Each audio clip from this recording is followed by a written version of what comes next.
ஊருக்குள்ளே கபாலியாக சுற்றிட்டு இருந்த என்ன கையை பிடிச்சிட்டு உட்கார வச்சிட்டாங்கப்பா. ஏன் எதனாலன்னு முழுசாக நீங்களே பாருங்கள், உங்களுக்கே புரியும். தூங்கி எழுந்து தண்ணி குடிச்சிட்டு சட்டை புட்டுன்னு ட்ரெஸ் எல்லாம் மாற்றிட்டு குடு குடு குடு குடுன்னு ஜிம்முக்கு ஓடினேன். எதனால்? டக்குன்னு ஒரு கார்டியோவை போட்டு திருப்பி வந்துடலான்ட்டு. அங்கே போய் பார்த்தா நம்ம ட்ரெயினர் அங்கே ஆஜராயிட்டாரு. தரமான ஒரு ப்ரீ ஒர்க் அவுட்டில் தொடங்கியது தான் இந்த பயிற்சி. 4 நடந்துட்டு பேச்சா போடுற, இன்னிலேருந்து கிளாஸ் ஸ்டார்ட்டுன்னு ஒரு குண்டு தூக்கி போட்டார்.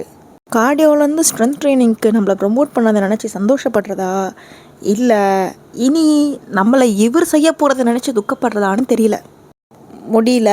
முடியாது, வலிக்குது, இது எதையும் சொல்லாமல் ட்ரைனிங் ஃபுல்லாக பண்ணணும்னு சொல்லி டிஸ்க்ளைமரை போட்டார்.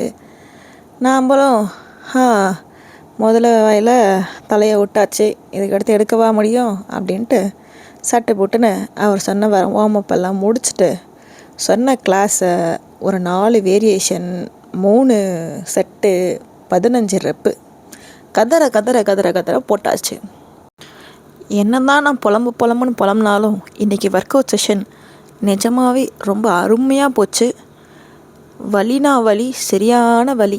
கதறினேன், அப்போவும் விடலை, முடிச்சு விட்டு தான் என்னை அனுப்புனாங்க. கதையோட கன்க்ளூஷனுக்கு வந்தாச்சு. மறக்காமல் ஃபாலோ சப்ஸ்கிரைப் பண்ணிட்டு லைக்கையும் கமெண்ட்டையும் தட்டி விட்டிங்கன்னா சந்தோஷமாக இருக்கும். அப்புறம் என்ன, உத்தரவு வாங்கிக்கிறேன்.